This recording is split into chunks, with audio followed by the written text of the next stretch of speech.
Welcome to Still Surviving and Walking in Your Purpose. Today's show is a very special show. The reason it's so special is because we have Still Surviving and Walking in Your Purpose creator, Miss Claresa Baggs, on our show. Claresa's story is not only a story of survival, it is a story of thriving. So Claresa has a powerful anointing on her life. Please welcome Claresa Baggs to our show. Claresa, welcome. It's so good to have you on the show. Thank you. Thank you. Please share with our audience, who is Claresa Baggs and what is your survival story? Gigi, I, at this point, cannot tell you who Claresa Baggs is. And that is because I am in the process of becoming. I can tell you who I am not. I can tell you that I am not what others said I was, that I am better than what others have said I am.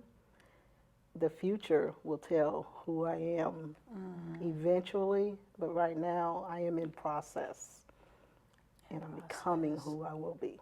That is so powerful, becoming. And we're all becoming. We're all on the journey. Yes. Please share with us your story. I am, the eldest of 12 kids. I was born and raised in New Orleans, and we lived in the St. Bernard Project, so who's ever watching knows where I'm from. We grew up in a household initially with my grandmother and my mom and her first husband. Wonderful, wonderful childhood. We had a blast. And then eventually my mother divorced her first husband and she got a new husband. And life as we knew it flipped. How old were you? I was in the second grade. Okay. Okay. I don't know how old you are in the second grade because my birthday comes later. Okay. And everything that we knew to be good ceased. Our relationship with my grandmother, who we loved dearly, that came to a screeching halt. We were cut off from a lot of our family. We were placed in a atmosphere of complete control. Control to the point where something as simple as how we moved our eyes was controlled. And we had no idea how we were going to survive it, why these things were happening to us. When we were I was in the third grade, I got moved from public school to Catholic school, and one of my other sisters was moved also. The rest of my siblings stayed in public school. And at this time, it was eight kids, I think. Okay. And I'm the eldest again. And the separation began of myself from the rest of my siblings. He started playing this game with us called Tickle. And we would all get in the bed and we just tickle. And you say he, that was your mother's husband? My mother's husband. Okay. And eventually, nobody else could play Tickle. Only Claresa could play. Only I could play. And there would be times when I would come home from school, because where our apartment was, directly across the street is the school. He'd throw a rock and hit the school. But I would come home from school and he'd be on the porch and my siblings would be outside. And that would be something that was very unusual because we typically could not go outside. But if he was on the porch and they were outside, there was a reason that I had to go inside. I had obviously done something wrong. I was punished for whatever reason. That's the story he told my sisters and my brother. That you gotta come in the house. I don't know what I did, but that was his way of separating us. And then one day he asked me a question. He said, well, do you want to know how grown-ups play tickle? And I was like, I don't know. I guess, I guess I do. And so that's when everything began. And by the time I was maybe 11 is when he started approaching my other sisters. And I remember distinctly him saying that if you don't play tickle, then I'll do it with them. And he had a daughter from his previous marriage, his child. And I asked him one day, I said, well, how come you don't play tickle with her? He said, oh, because I just don't want to. That was his child. I remember him calling one of my sisters into the kitchen, and he put her on the table, and he tried to pull her panties down, and she fought, and she got away from him. And I remember thinking, how come I can't do that? How come I can't just fight him? But then I realized that a lot of what me letting him do, if you want to say letting, was to keep him from bothering my siblings. To protect your other siblings. Yeah. Claresa, did your mother know any of this was going on? Did anybody else know? I believe my mother knew. She knew. She had to know. She had to know. And by the time, when I was 11, we went to my grandmother's apartment, my grandmother and my aunt's apartment, because they were going to a party. And I remember us leaving, and remember the whole control factor. Right. So they're coming back from the party, and it's about 5 o'clock in the morning. We are sleeping. Well, they come and they get us, and my grandmother and my aunt's telling them, no, just let them stay. Coming down the stairs, and I fell face first, down it's about 18 stairs. I slid down the stairs.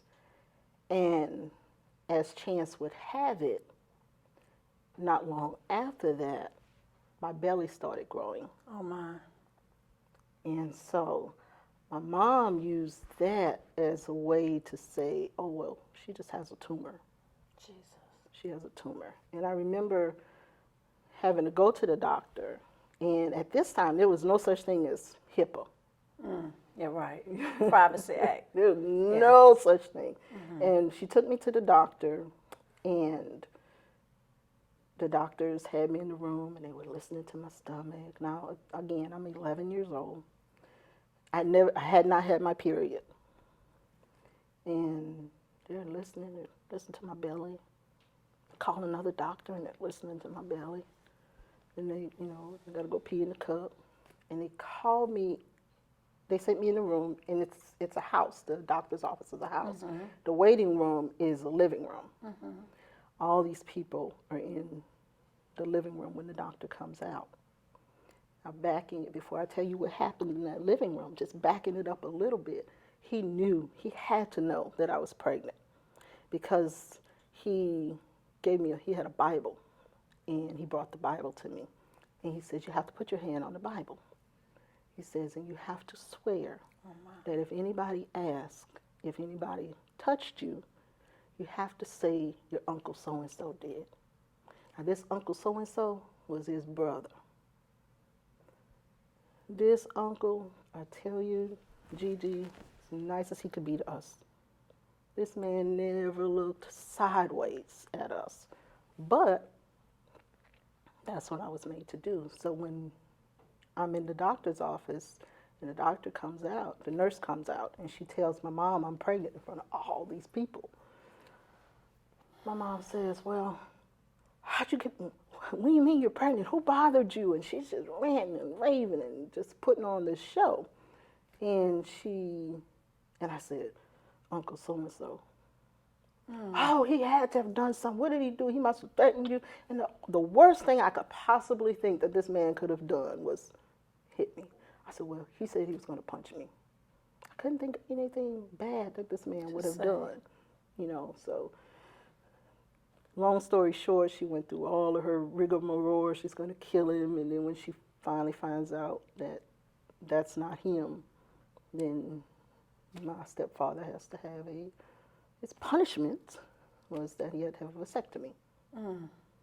So less than a month into my 12th birthday, I gave birth to my daughter. Oh, my. Yep. Doesn't mean it stopped. What a heart-wrenching story. Yeah. And you ask me why, how do I know that she knew? Because years later, after her third marriage, she came to me and she said, they call me Toonie. And she said, Toonie, she said, I had a dream that I walked in the kitchen and you and her husband then, that you her third husband, this current husband, you guys were having sex and he had you on the kitchen sink. And that told me, she said, and I told you that you already took one husband. Now you're going to take another. Oh, my. That told me that she knew. She knew.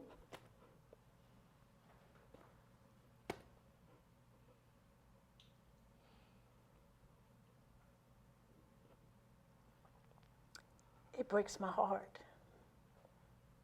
that you had to go through that and that there was no one there that could help you, that there was nobody there that could save you, that could rescue you from that.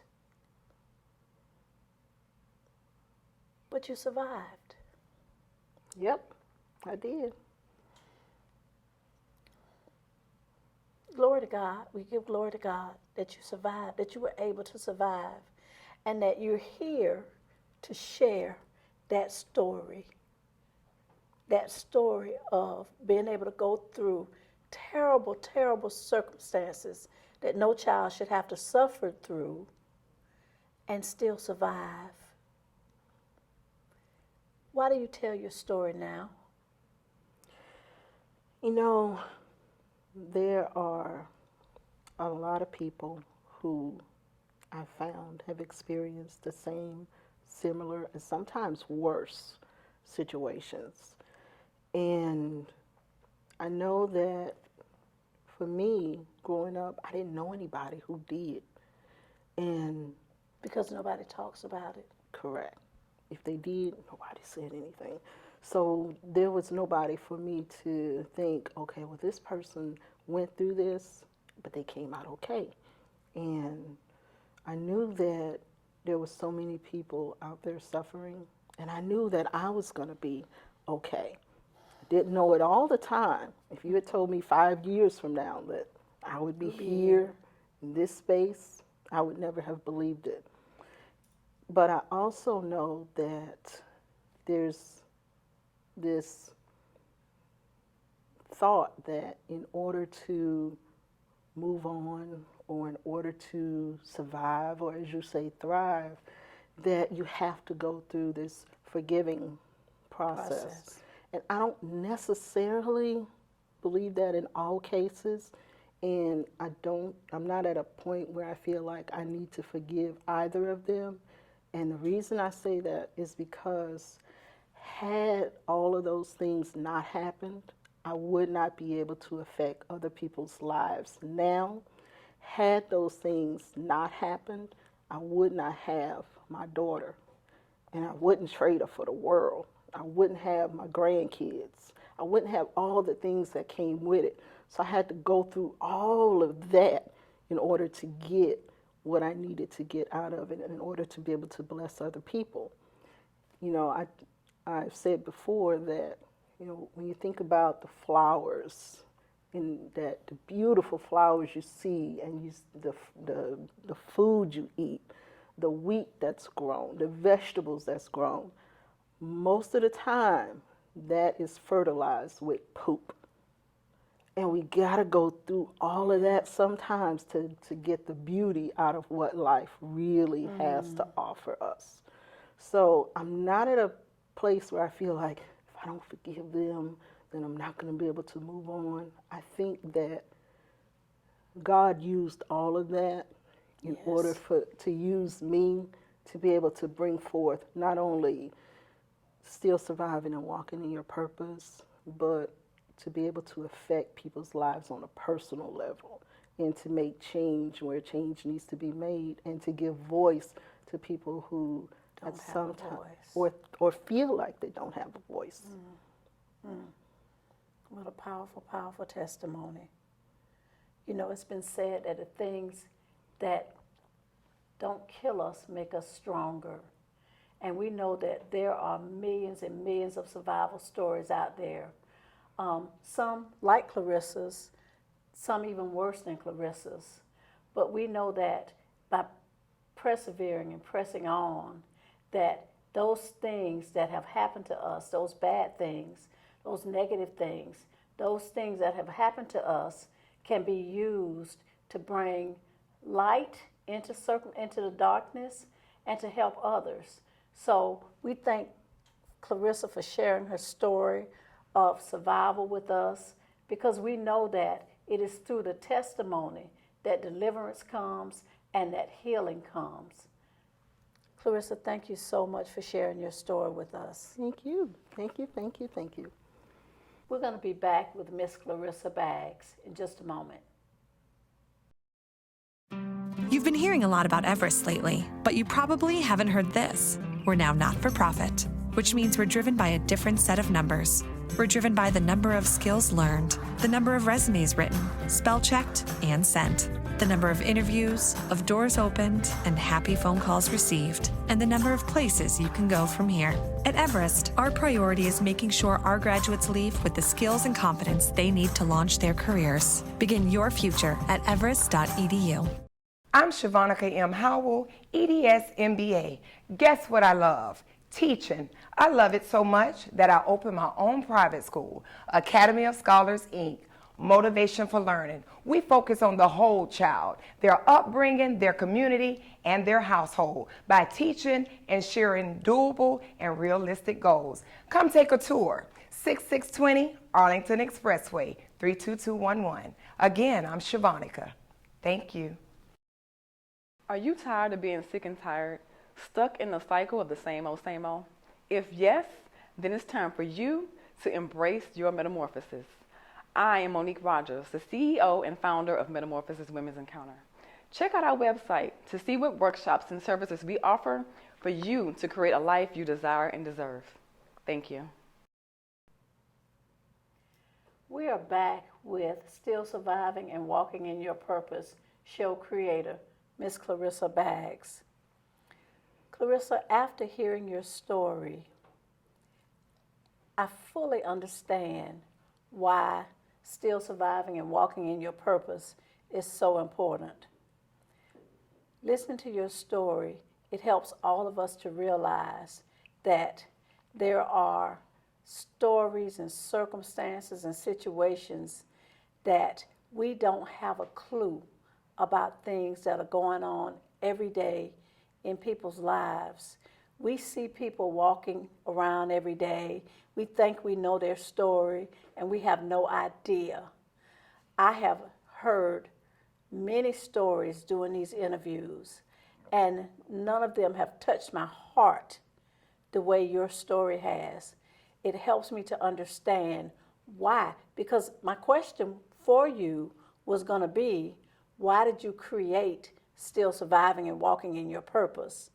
Now I fully understand not only why you created it, but why you had to create it.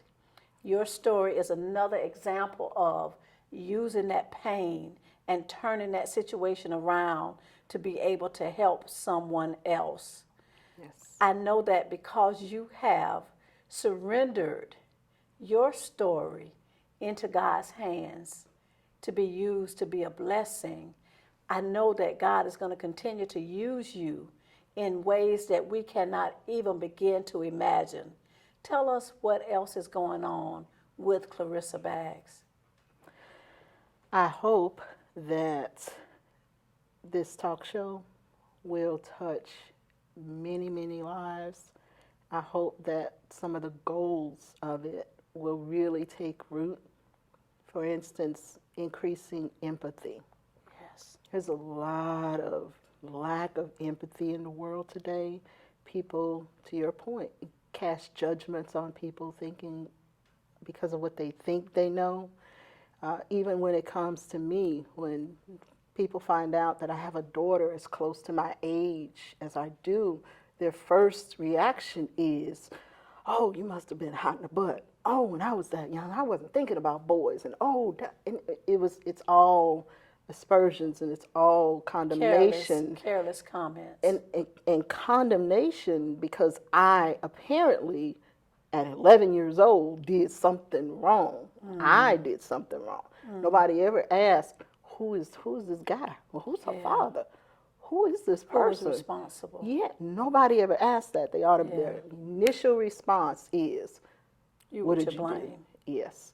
And when they see people who are acting out a certain way, when they see somebody who's promiscuous, when they see someone who's angry all the time, it's not just because we're not born that way. We're not born that way. There's a reason behind all of that. And you just need to take the time to ask questions, take the time to be a listening ear, understand that everybody has a story.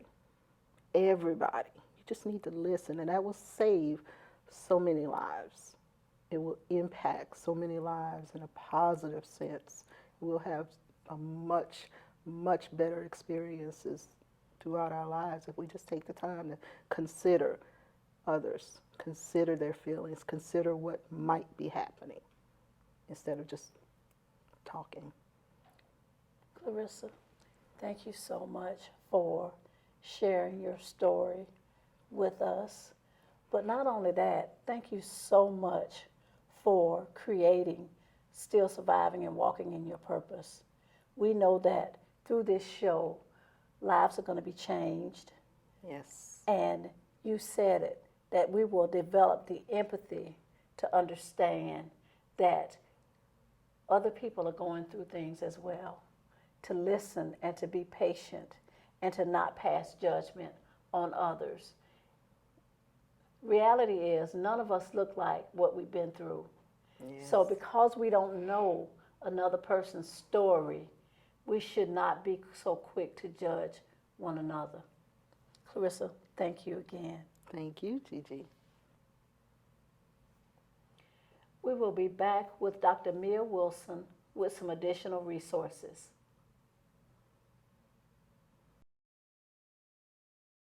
Hi, are you looking for quality-based services? Quality-based community services, what does that mean? Benefit support, housing assistance, food assistance, clothing, and a host of other human services that are out there in the community. Well, at Daniel's Quality Care Services, we provide those same quality care services, but we do it differently. We do it with quality. And if you are in need of any of those services, give us a call at 904-619-2153. Imagine your child was sleeping on the floor and your family was in disarray. Hi, I'm Lisa Shanks with Sisterly Acts Incorporated.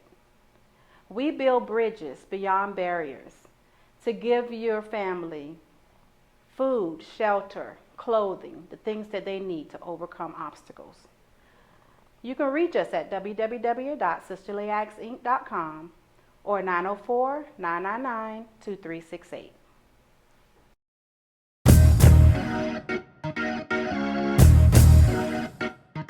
The vision of LOL Jacks is to create a platform for our local filmmakers, actors and actresses, and stand-up comedians to showcase their short films and talent. The genre comedy was actually chosen because with all the negativity and everything in the world going on, we wanted to give the audience a chance to laugh, have a good time, and just escape from reality. And we're so excited for LOL Jacks. So we chose the name LOL Jacks because the LOL stands for Love Our Locals While Laughing Out Loud. And the whole purpose is to involve the people in the community of Jacksonville as a way of honoring and celebrating our hometown. We just really want to do our part by keeping Jacksonville on the map in the film community.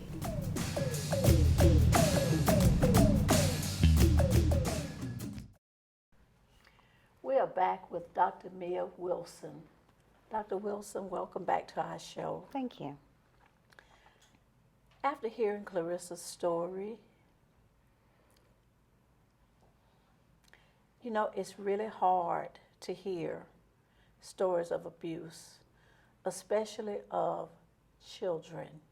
Mm-hmm. And we know that Claresa's story is just one. We know that there are many, many others, that this is happening every day all around us.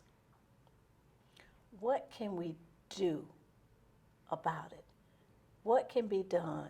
There has to be an answer to Claresa's story and stories like hers.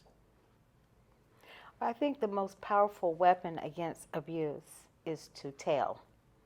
That is the most powerful weapon that we have, because a lot of times abuse is about secrets. Mm-hmm. And just as she was talking about how they want to play a game, you know, for mm-hmm. children, and make it seem like this is just a game, you know, so they speak their language, mm-hmm. in other words. Abusers. You know. Yes, abusers, yeah. You know, they speak that language, and so they make it seem like it's okay, but there's this shroud of secrecy. Mm.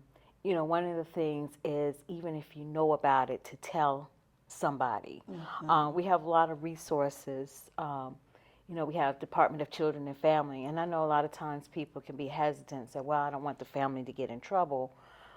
But, you know, we have to look beyond the family mm-hmm. and beyond the dysfunction and say we need to see the safety of that child. Mm-hmm. So the hotline is 1-800-96-ABUSE. Okay.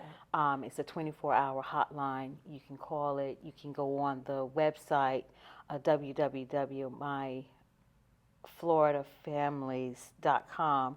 You can fax the report. You can email the report. Can you call that report in anonymously? Yes. Or do you have to tell? You can? Yes. You can? Mm-hmm. Okay. So really, the power is in breaking down that silence, that rule of silence. Right. And telling someone. Right.